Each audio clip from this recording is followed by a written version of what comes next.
Prince Andrew has again taken to horse riding in a bid to distract himself from the explosive Ghislaine Maxwell sex trafficking trial in New York.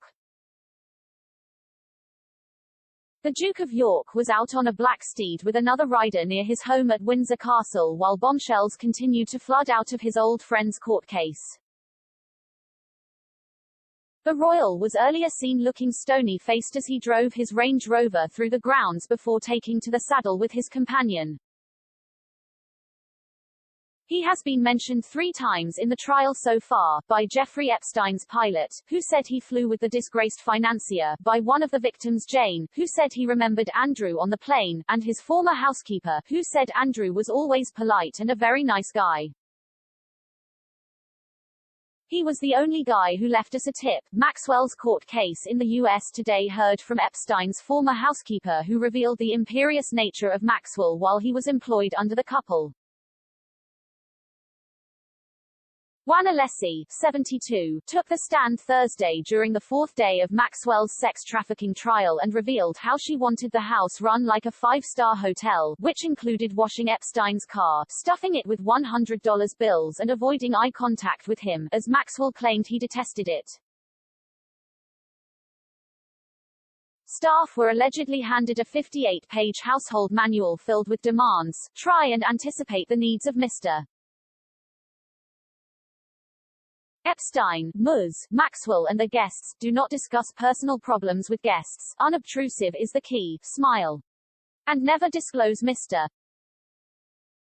Epstein or Ms. Maxwell's activities or whereabouts to anyone. One bullet on the checklist read, see nothing. Say nothing. When asked by prosecutor Maureen Comey what he understood that meant, Alessi replied, I was supposed to be blind, deaf, to say nothing. In the master bedroom, staff were to ensure a gun was placed in a bedside table drawer, shutters were closed, and that reading glasses, eye masks and Jeffrey Epstein large and small notepads were on both bedside tables. Maxwell demanded the staff use proper language with a list of things you don't say. Yeah, sure, no problem, you bet, gotcha, right, and I dunno. When complimented, according to the manual, they should respond, you are very kind and thank you, Ms.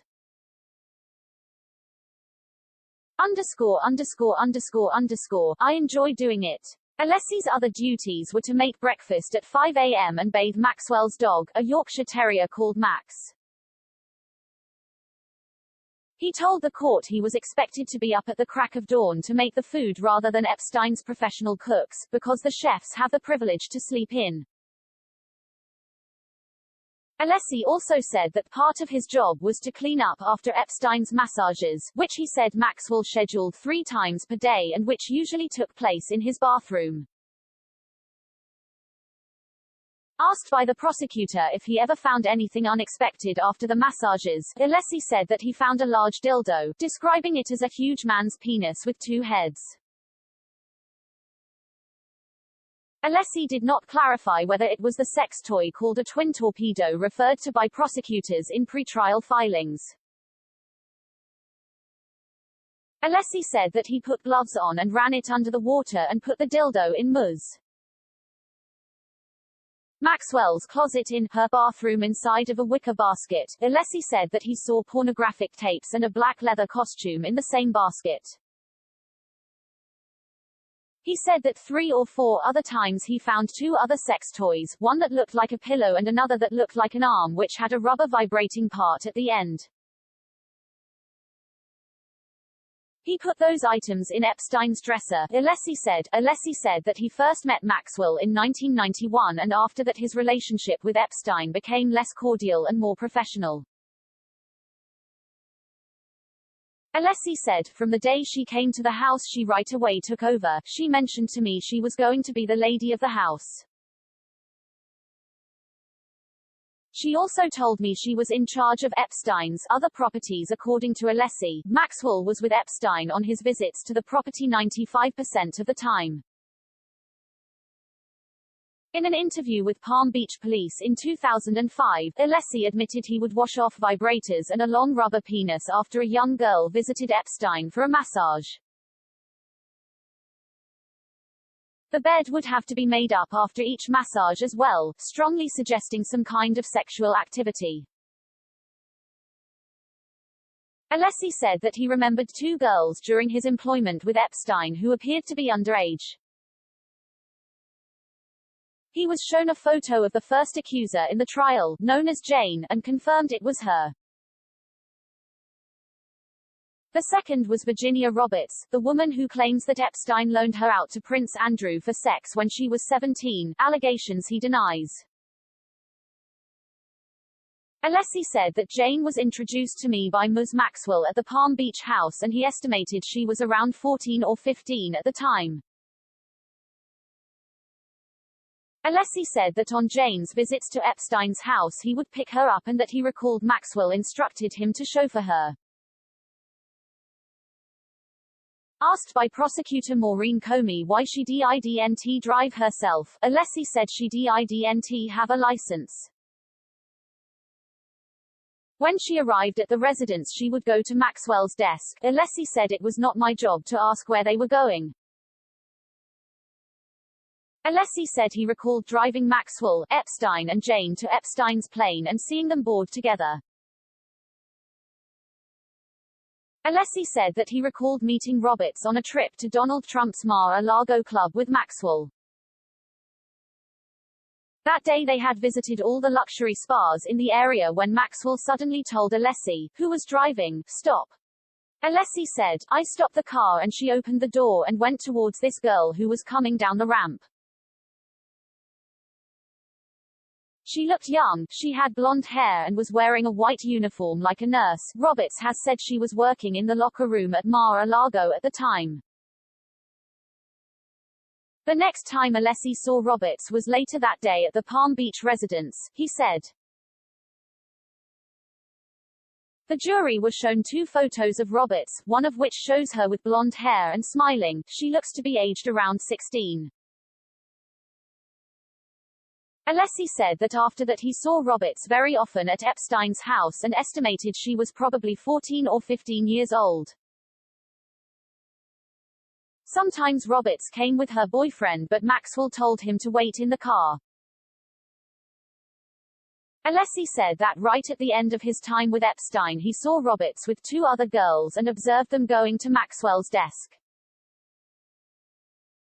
Alessi said he recalled driving Maxwell, Epstein and Roberts to Epstein's plane and seeing them board together, just like with Jane. Asked about Epstein's massages, Alessi said, at the beginning he received around 1 a day. At the end of my employment, he received 3 massages a day. Maxwell would schedule the massages, as would Epstein and sometimes Epstein's office in New York, Alessi said. Alessi said, it was at all times, massages in the morning, massages in the afternoon, some massages after dinner, after the movies. They were 10, 11 o'clock at night. Prosecutors presented Alessi with a copy of Epstein's Black Book that he used to keep contacts for his famous friends and Alessi confirmed it looked like a later version of the one he used. He said that there was a page with massage therapists and that the contact information for the accuser known as Jane was among them. Turning to the Black Book, which he held in his hand after being given a copy by the prosecution, Alessi said that Maxwell and Epstein were the ones who used it. Copies had to be kept in the kitchen desk, Maxwell's desk, Epstein's 3 desks and in the tables next to Epstein and Maxwell's beds. Asked if he saw women by the pool at the Palm Beach home, he replied hundreds of times, adding that the women were topless 75% to 80% of the time. Alessi said Thursday that Maxwell gave him many instructions about how to run the house about every aspect of the property. Prosecutor Comey asked Alessi about his understanding of the relationship between Maxwell and Epstein. He replied that Maxwell was the girlfriend of Epstein. Comey asked if Maxwell ever gave him instructions on how to speak to Epstein. He said she told him that I was only supposed to speak to Mr. Epstein when he asked a question. Comey asked if there were instructions from Maxwell about eye contact with Epstein. Alessi said, "She said Jeffrey doesn't like to be looked at in the eyes. You should never look at his eyes. Look at another part of the room and answer him." Last year Alessi appeared as a guest for a podcast interview with Virginia Roberts Giuffre, the Epstein survivor who claims she was forced to have sex with Prince Andrew, allegations he denies. Alessi revealed that the Duke of York visited Epstein's mansion in Palm Beach, Florida 2 or 3 times while he was there. Andrew was memorable because he was so polite, and was the only one of Epstein's guests to leave him a tip, he claimed. The interview with Alessi happened at his home in Florida last year when Giuffre turned up unannounced at his door. They last saw each other in 2002 when Giuffre left for Thailand to train as a masseuse and never returned to Epstein, who had asked her to carry a baby for him and Maxwell before she left.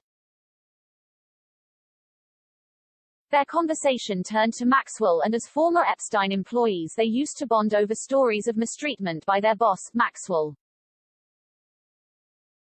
In the podcast Alessi said, "That relationship between Epstein and her I never understood." Giuffre said, "Me neither, I asked Maxwell, so." Alessi cut in and said, "I told her many times. I said, Ghislaine, why are you doing this? Why are you staying with this guy?" She said, I hate him, but I can't leave." I said, "Why? You have money, why are you not leaving?" Giuffre says that relationship was confusing. He said that Epstein liked massages from the day I met him and talks of a regime of secrecy inside the house. He said, "I was not supposed to talk to the guests, I was not supposed to talk to Virginia. Nothing, no talking, I was not allowed to interrupt conversations." Alessi claimed that he saw the lawyer Alan Dershowitz at Epstein's house many times but never with underage girls. Dershowitz denies any wrongdoing. Alessi said, "Prince Andrew was at the house 2 or 3 times when I was there. He was always polite and a very nice guy. He was the only guy who left us a tip." In the episode Alessi said it is sickening to think about Giuffre being abused and claims he never saw anything suspicious. But as broken host Tara Palmieri points out, Alessi's story is highly problematic because he has changed his story so often.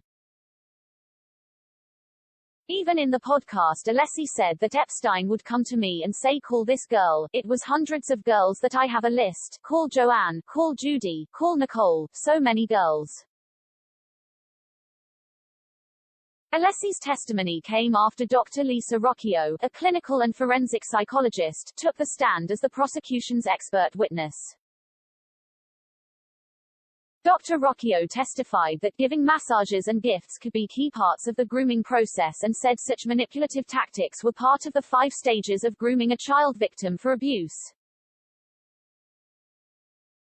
Maxwell's first accuser Jane testified this week that Epstein paid for her schooling and apartment, promising to give her the world, before he sexually abused her.